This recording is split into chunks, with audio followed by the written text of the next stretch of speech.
उसको हमने भारतीय जनता पार्टी ने संकल्प पत्र का नाम दिया। हमारे प्रधानमंत्री जी मोदी जी कहते हैं संकल्प से सिद्धि की ओर हमें बढ़ना है। जैसे एक संकल्प लिया कि हम तीसरे टर्म में तीसरी इकोनॉमी बने, ये संकल्प है। और सिद्धि की तरफ कैसे बढ़ना, उसका एक एक्शन प्लान होता है। तो हम जो ये हमारा कालखंड है, अभी आएगा जो कालखंड, जिसको प्रधानमंत्री जी ने कहा है कि 1920 से लेकर के 1930 का कालखंड भी बहुत महत्वपूर्ण था देश के लिए। इसी कालखंड ने तय किया कि देश को हम 1947 में आजाद करा देंगे, इसी कालखंड। तो प्रधानमंत्री जी ने कहा कि ये जो कालखंड है 2020 से लेकर के 2030 तक, इस कालखंड में जनता तय कर रही है कि हम देश को विकसित भारत बनाना। जब विकसित भारत बनाना है तो हमारा जो संकल्प पत्र होगा या हमारा जो घोषणा पत्र होगा या उसको आप मैनिफेस्टो नाम दे दो, वो विकसित राजस्थान की ओर ले जाने वाला होगा। आउटरीच प्रोग्राम के तहत सब वर्गों के सुझाव उसमें हम सम्मिलित करेंगे। कोई सेक्टर हम नहीं छोड़ेंगे, हर सेक्टर का डेवलपमेंट हो। और जो राष्ट्रीय औसत है उसमें राजस्थान पिछड़े नहीं। बहुत से मामलों में राष्ट्रीय औसत से राजस्थान पिछड़ा था, बहुत से मामलों में उसमें पिछड़े नहीं, बराबर या आगे, तब जाकर के राजस्थान विकसित राजस्थान बनेगा। ये हमारा मुख्य उद्देश्य इस संकल्प पत्र का रहेगा। सर, सनातन धर्म और स्टालिन का जो बयान है वो पूरे देश में चर्चा का विषय है। जो नाम वाला क्या बयान किया गया? देखिए, सनातन धर्म जो है वो जीवन जीने की एक पद्धति है। शायद उनको जिन्होंने कहा उनको समझ में नहीं आ रहा, लेकिन बाद में जिन्होंने इसको एंडोर्स किया, KC Venugopal, general secretary of the Congress, all India Congress committee, उसने एंडोर्स किया। पी चिदम्बरम जो देश के गृह मंत्री रहे, वित्त मंत्री रहे, उनके लड़के ने एंडोर्स किया। अभी वर्तमान में कांग्रेस के अध्यक्ष मल्लिकार्जुन खड़गे, और he is the leader of opposition Rajya Sabha, बहुत कॉन्स्टिट्यूशनल पोस्ट पे, उनका लड़का भी मंत्री है कर्नाटका में, वो इंडोर्स कर रहा है। तो ये मोहब्बत की दुकान, जो मोहब्बत की दुकान है, ये दिखाने के लिए क्या, ये घृणा फैलाने के लिए मोहब्बत की दुकान। कहते हैं प्रेम फैलाएंगे, ये प्रेम है। सभी धर्मों को भारत में स्वतंत्रता भी दी है, जो जिस धर्म का हो उस धर्म को मानने की बात भी की है। और शायद कुछ लोग तो सुप्रीम कोर्ट भी गए हेट स्पीच को लेकर के, इट्स हेट स्पीच। सनातन धर्म को हम समाप्त कर देंगे, ऐसा होता है क्या? कोई आदमी जो कॉन्स्टिट्यूशनल पोस्ट पे बोल करके किसी धर्म का, चाहे उसके मानने वाले कम हो, उस धर्म के बारे में ऐसा बोले, इस धर्म को तो मानने वाले बहुत है भाई। सनातन धर्म आदि और अंत, ये सनातन धर्म, जो धर्म चींटी को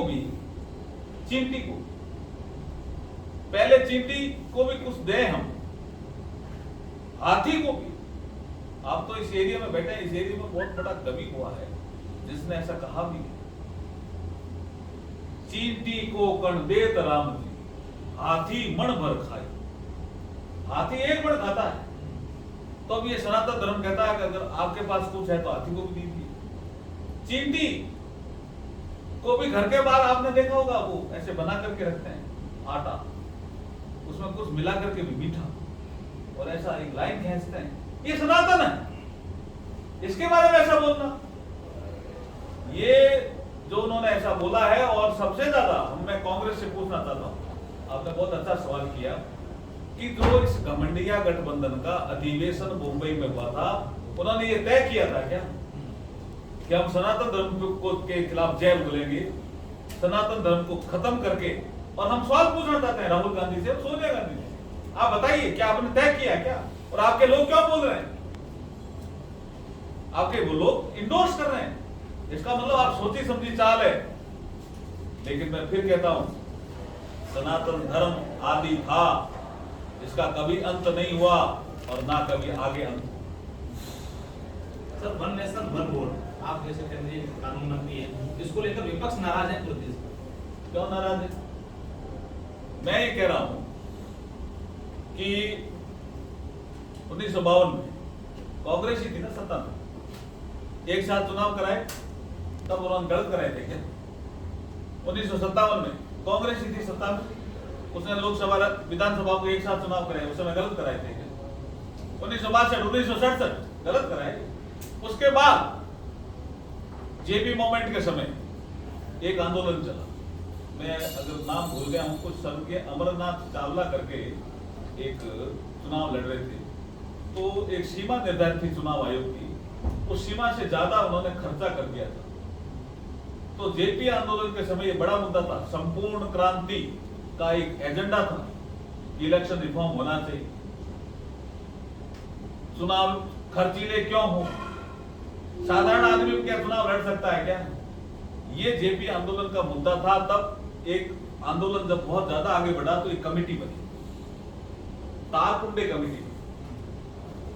हमारे समय में तो नहीं बनी, मोदी जी तो उस समय प्रधानमंत्री नहीं थे। उन्होंने भी सुझाव दिया कि चुनाव जो खर्चीले हो रहे हैं उसमें ये अलग अलग चुनाव हो रहे हैं ना, ये भी एक समस्या है, वन ऑफ द रीजन।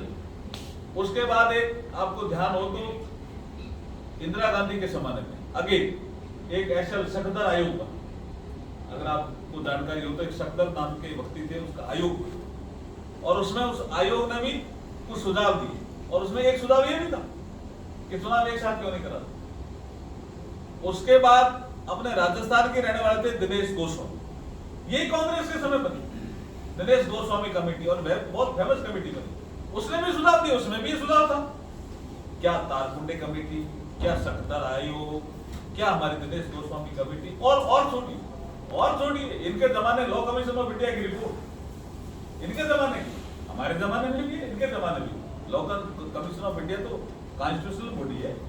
उसने भी कहा कि अलग अलग चुनाव होते समय आचार संहिता के कारण विकास रुकता है।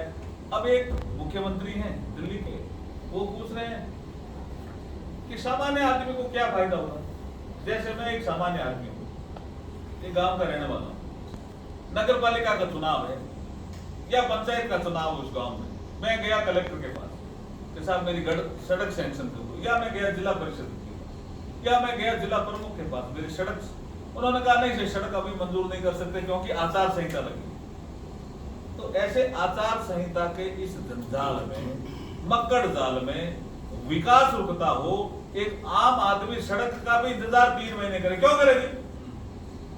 चुनाव एक साथ होना ये इलेक्शन रिफॉर्म का पार्ट है। हमारे प्रधानमंत्री जी ने कई मंचों से कहा, और इवन मैं कहता हूं कि बहुत से ऐसे एमपी हैं जो मानते हैं कि ये बहुत अच्छा चुनाव है, सारे चुनाव एक साथ, लोकसभा, विधानसभा, आपके पंचायत राज इंस्टीट्यूशन, आपके नगर पालिका, नगर परिषद, नगर निगम, एक साथ चुनाव 2-3 महीने में कराओ, उसके बाद 5 साल काम करो भाई, इट इज इलेक्शन रिफॉर्म। तो ये इतना अच्छा सुझाव है, उसका भी कांग्रेस विरोध कर रही है।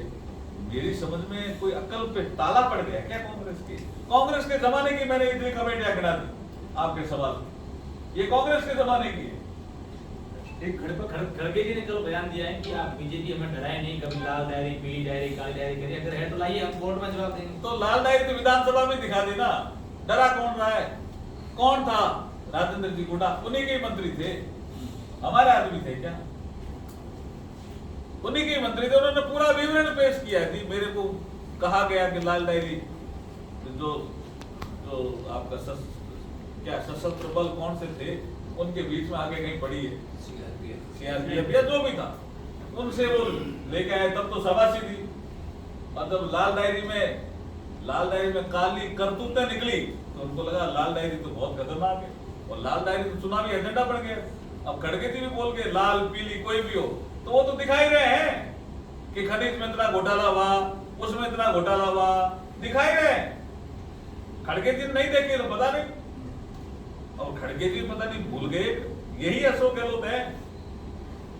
खड़गे जी ऑब्जर्वर बन के आए थे यहाँ, इसके साथ अगर मैं गलत नहीं हूं तो अजय माकड़ भी थे, और इन्होंने फोन किया कि हमें विधायक दल की बैठक बुलानी है, आप उस बैठक में रहेंगे क्योंकि आप मुख्यमंत्री हैं और विधानसभा के लीडर भी हैं सदन के, और ये तनोत माता आगे थे। और बाद में खड़गे जी फोन मिलाते रहे तो बोला फोन लग नहीं रहा, ठेंगा दिखा दिया था इनको, हाई कमांड के ऑब्जर्वर थे। और फिर सारे एमएलए कहां चले गए? विधानसभा अध्यक्ष सीपी जोशी जी के घर में। उन्होंने कहा मुझे तो पता ही नहीं था, ऐसे आ गए। तो आप जलेबियां ऐसे ही निकल रही थी, जलेबियां निकल रही थी, लड्डू पता नहीं कोई पुड़िया बना रहा था, कोई सब्जी बना रहा था। वो पहले से तय था प्रोग्राम कि हमें खड़गे जी की बात नहीं माननी। और आज खड़गे जी, खैर उनका इंटरनल मामला, कुछ भी खड़गे जी का है, लेकिन खड़गे जी को ध्यान रखना चाहिए वो हाई कमांड के आदेश से आए थे। यही मुख्यमंत्री है अशोक गहलोत जिन्होंने ठेंगा दिखा दिया था खड़गे जी को। Thank you. विपक्ष आरोप लगा रहा है कि जो मोदी जी जो नाम देश का चेंज कर रहे हैं कि हमारे घबरा कर नाम चेंज करें इंडिया, जैसे हमारा। देखिए, विपक्ष को भी जानकारी होनी चाहिए, आपके भी ध्यान में रहना चाहिए, ये कोई नई बात नहीं है। 18 सितंबर 1949 संविधान सभा की बहस उठा के देखिए, उस दिन भी बहस हुई थी कि भाई देश के दो नाम नहीं होते हैं, एक नाम रखो। नेहरू जी का प्रेशर था, इसलिए दो नाम रखे भाई। कामत, अगर मैं गलत नहीं हूं तो कामत साहब का तो अब अमेंडमेंट आया था इसमें, एचवी कामत था, इसमें कमलापति त्रिपाठी भी थे, बाबा साहब डॉक्टर अम्बेडकर, उन्होंने भी कहा नाम एक हो तो ठीक है, लेकिन India that is Bharat. Bharat तो लिखा भी है ना संविधान में। आप कोई हिंदी की संविधान की किताब उठाओ, भारत का संविधान नहीं लिखा है क्या? इनको भारत से क्या आपत्ति है? हाँ, मोदी जी ये जरूर कहते हैं अगर कॉलोनियल पीरियड के कानून अगर गलत है उनको हम रद्द करेंगे, कॉलोनियल पीरियड के अगर कानून काम के नहीं है तो उनको रद्द करेंगे, उस काम में हम लगे हुए हैं। तो ऐसे बहुत से, अब जैसे हम इंडियन एविडेंस एक्ट में संशोधन कर रहे हैं, अब प्रिवी काउंसिल उस समय का लिखा हुआ, प्रिवी काउंसिल अब होना चाहिए था, हमारे सुप्रीम कोर्ट आ गया भाई, तो उस किताब में आज भी प्रिवी काउंसिल। कोई आदमी अपराध करके दाऊद की तरह और भाग जाए विदेश, क्या वो तो भगोड़ा है सब, उसमें कोई मुकदमा नहीं चल सकता? तो मुकदमा क्यों नहीं चल सकता? सजा क्यों नहीं हो सकती? वो होगी, उसके बाद अपील करने भारत आना पड़ेगा उसे। ये सब सुधार है, ये सब सुधार है, ये सुधार भी बहुत तेजी से आपको आने वाले समय में दिखेंगे। बहुत बहुत धन्यवाद जी आपका। बीजेपी में शामिल होने के लिए कमेटी बनाई है, इसमें आपको जिम्मेदारी दी गई, क्या कोई बड़ा नेता शामिल होगा? देखिए,